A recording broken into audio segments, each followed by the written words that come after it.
This is a canal in the heart of Utrecht, and believe it or not, just a short while ago hosted a 12-lane motorway.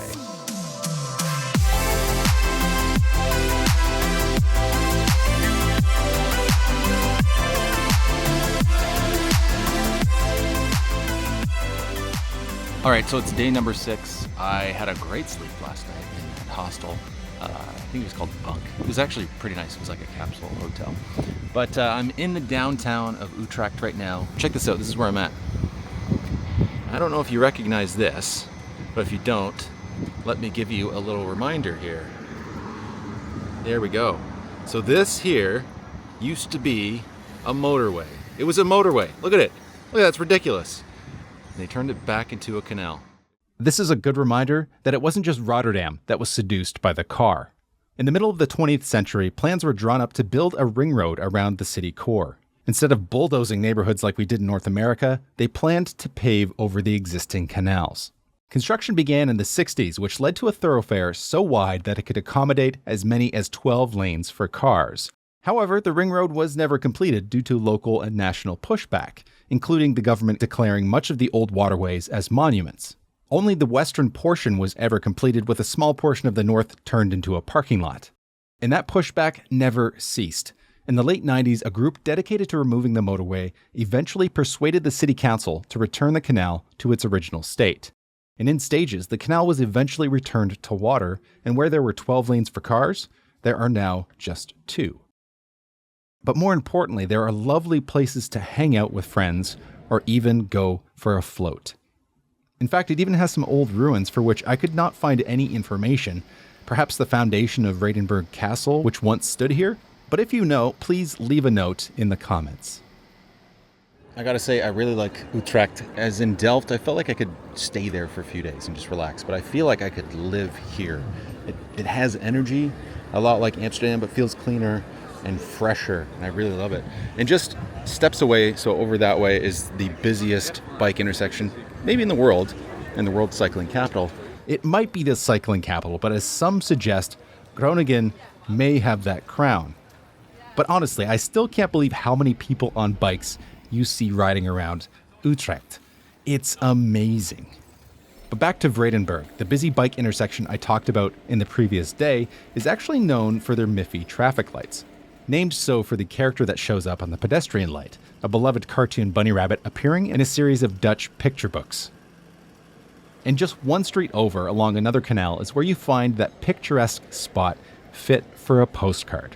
Restaurants, bars, cafes, gelato, and so many people, mostly walking, some floating, and even in cars? Doesn't seem like the most practical. But this is the heart of the city, and it's truly a wonderful place to spend the day. And if you choose to do that, you may decide to arrive by bike, because why wouldn't you? But you naturally need to park it. You could, of course, find a rack or a pole to attach it to. However, if you're already in the city center, you might as well check out the bicycle parking at Utrecht Centraal, because this is the biggest bicycle parking facility in the entire world.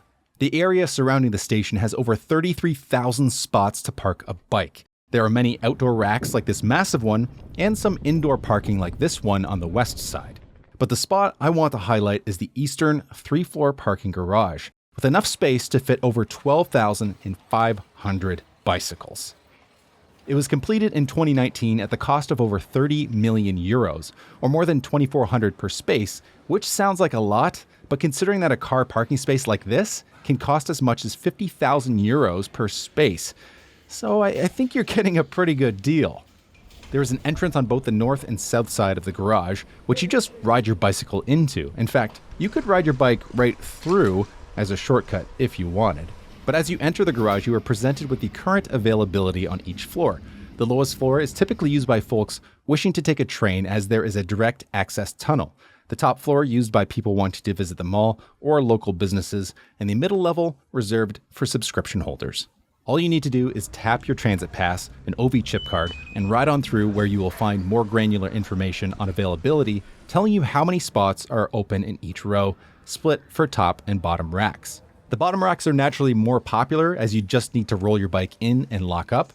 And the upper rack works by pulling it straight out and down, placing your bike on the rack, locking up, and with the help of a pneumatic piston, back up and into place. If your bike doesn't fit into either, there is space available for buckfeets or other irregularly shaped bicycles. And this garage is also home to a whackload of Ovifeets, which is the bike share program you'll see all over the country, and even a bike shop if you're in need of repairs. But when you're ready to retrieve your steed, as long as you remember where you parked it, just ride to the exit and scan your Ove chip card. The first 24 hours are free, with each additional day costing just around €1.50. Now, it may seem a bit silly to get this excited about a parking garage, but this is actually a big deal. Because one of the main reasons people choose not to cycle is not having a secure place to lock their bike. And a project like this can bring in that latent demand with a convenient and safe place to leave your wheels, whether or not you plan on taking a train.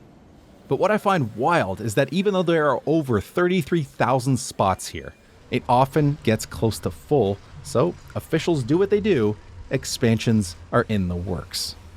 But after spending an unusually long time in a garage, I had to take off towards Amsterdam. But first, I took to the plaza up top where I found one of the Netherlands' most venerable food establishments with a name so bold, it'll make your mouth water. Mannequin Piss.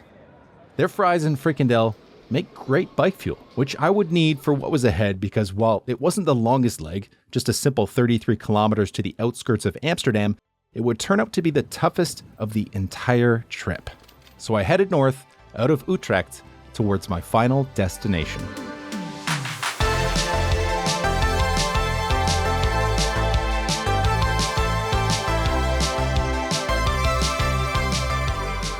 There's a couple ways that you know you're in the country. First one, obviously, you can see it. I can show you guys what that looks like. As you can see, it's beautiful, it's quaint, it's lovely. But the other one that doesn't really quite make it to the YouTube page is the smell. Oh, she's fresh out here. Sure is. Apart from the smell of fresh manure, Utrecht to Amsterdam was indeed the most idyllic leg of the trip. The brilliant green of the foliage, boats cruising along the canal, lovely little towns, and even a castle that I wish I had stopped at.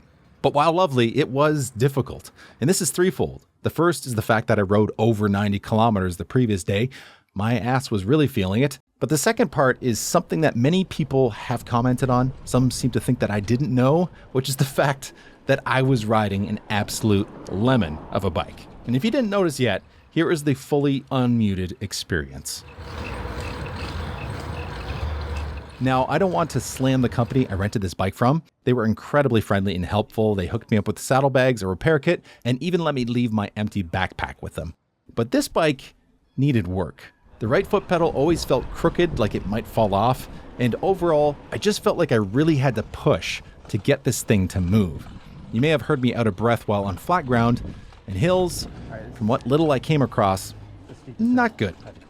But all that being said, this bike still took me to every destination, albeit with extra effort. But to be honest, I'm glad I rode it. It just felt like a more authentic experience. But the third reason it was a tough journey is probably the most important thing to note. I don't know if people realize this. Many people always say about the Netherlands, oh, we can't do that here. It works there because it's so flat. The country's so flat. And you know what? It's pretty flat. But something else that also very much is windy. A lot of the time, the wind is blowing against my favor. I don't know if you can see that flag there. That is not portraying how much it's blowing in my face right now. And it's making it really hard to get my ass to Amsterdam. I had faced wind on previous days, but not like this. It shifted around and picked up as I continued.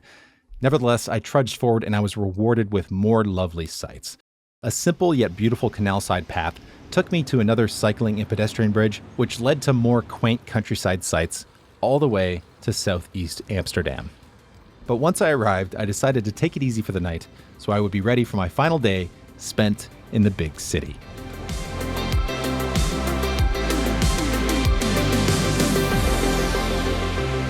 I finally decided to open a Patreon page because I would like to keep this channel as independent as possible. If you'd like to help me produce videos like this, check out the link below. And with that, my name is Nick. Thanks for watching.